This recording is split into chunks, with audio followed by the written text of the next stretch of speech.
All right, let's look at one more scenario for melting point of alkanes. We're still in melting point, okay, of alkanes. Okay,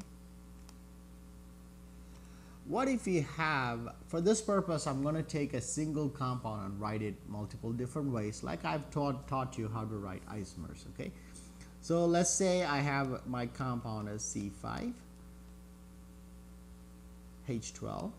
For those of you that are still kind of finding your way through how to write isomers, this would be a good time for you to pause the video, write the various isomers that's possible for a C5H12, and then continue watching the video to learn the discussion on how does the isomers have different melting points. Okay, but for those of you that are comfortable writing isomers already, just continue playing the video.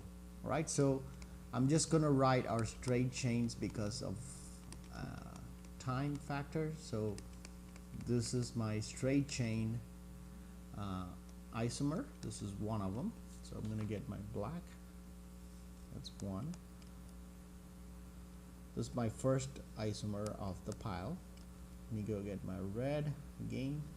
And let me write the second one. So we're going to cut it one carbon short, right?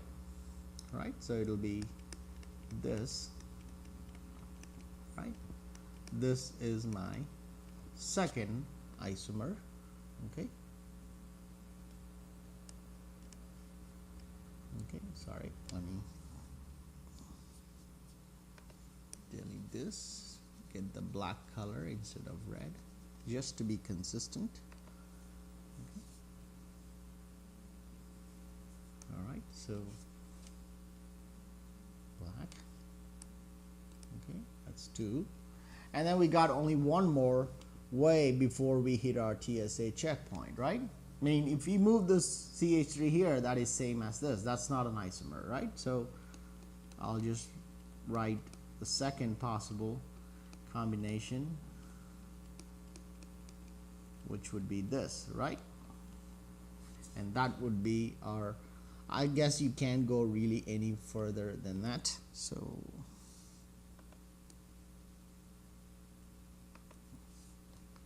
that would be our third isomer.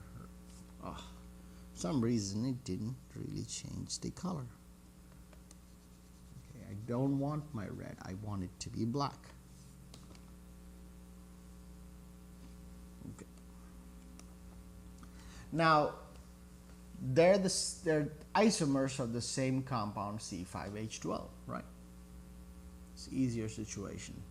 Okay, which one do you think is most symmetrical of the three?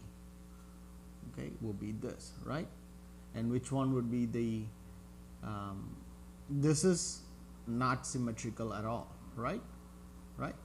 And typically as branching increases, okay, we said in our boiling point that as branching increases, boiling point decrease, right? Again, melting point for alkane is the opposite.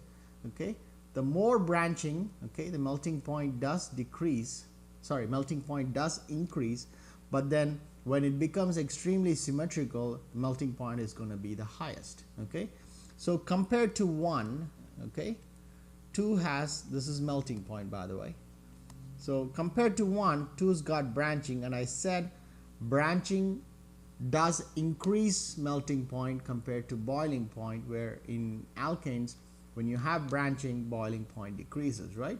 In melting point it's the opposite. So we got 2, and then out of this 2, this is not symmetrical, whereas this right here is symmetrical. What do I mean by symmetrical?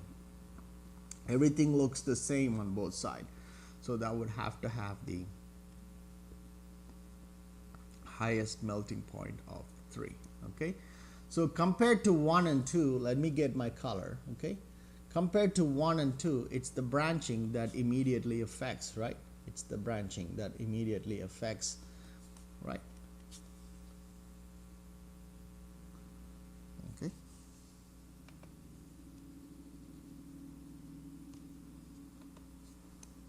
compared to 1, 2 is branched because 1 is linear, right? It's a straight chain, right? Between 2 and 3, let me go get my black again. Between 2 and 3, oops,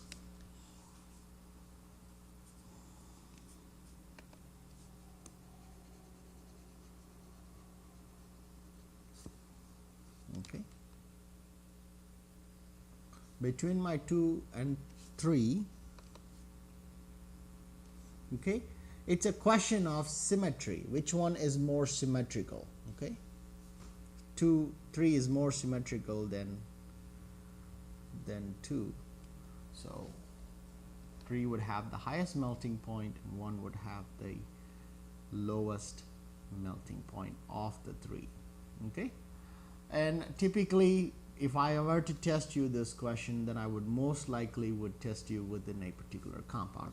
So for those of you that are interested and would like to practice a little bit more on this area, I'm going to give you one more compound to practice, and then I'm still going to give you that same compound I had given you earlier for the boiling point. So it will be C7H16. And here's what I want you to do. If you're comfortable with the isomers, you can go straight to it. If not, practice, and so draw all possible isomers for it. Okay, and then rank them from